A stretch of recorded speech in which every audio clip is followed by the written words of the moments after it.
Dari kubu 03 itu kan dari awal menyatakan ini ya ada kecurangan TSM gitu. Memang sengaja didesain dari hulu ke hilir terjadinya kecurangan sehingga menyebabkan Prabowo Gibran menang gitu. Gimana tuh, Mas? Saya nggak melihat seperti itu. Meskipun kalau kita lihat, kita kilas balik 2019 pada saat Pak Prabowo belum berhasil memenangkan Pilpres, kita juga melakukan hal yang sama. Kita juga mengatakan bahwa terjadi kecurangan yang TSM ini, terjadi keberpihakan aparat, ya, ada keuntungan yang diperoleh oleh petahana, tetapi tidak bisa kita buktikan memang. Sulit untuk membuktikan itu. Saya kira pun saat ini untuk membuktikan TSM itu rasanya tidak gampang. Mungkin karena itu ya dilakukan dua upaya secara langsung, ya, satu di MK, satu lagi di DPR melalui hak angket yang rencananya mau dia sampaikan.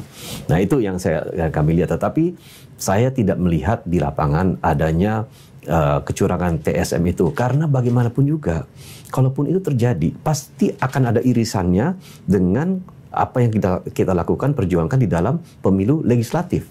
Nah, akan ada keberpihakan terhadap mungkin partai-partai tertentu yang mendukung pasangan calon tertentu, gitu.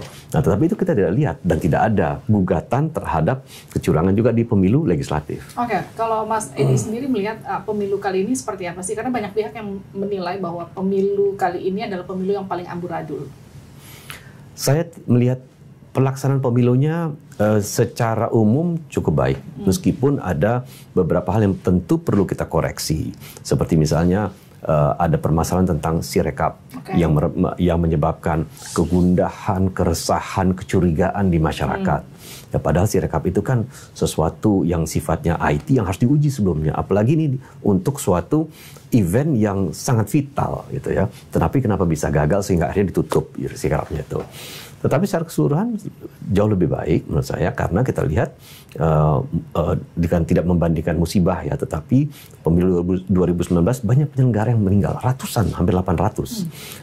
Sekarang kita melihat jauh berkurang, ya, meskipun masih ada juga para penyelenggara yang meninggal.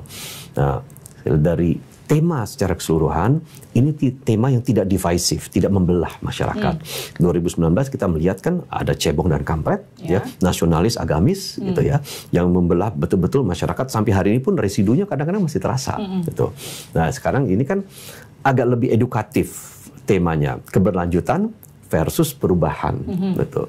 Nah, jadi sehingga masyarakat bisa menilai seperti itu. Tetapi dari aspek penyelenggaraan, saya pikir lancar. Tidak ada keributan, tidak ada kehebohan. 2019 hasil pemilu itu digugat. Kita masih ingat ada bakar-bakaran kok di depan Bawaslu, menewaskan beberapa orang. Jadi saya kira dari aspek gejolak sosial sekarang jauh lebih rendah dibandingkan 2019.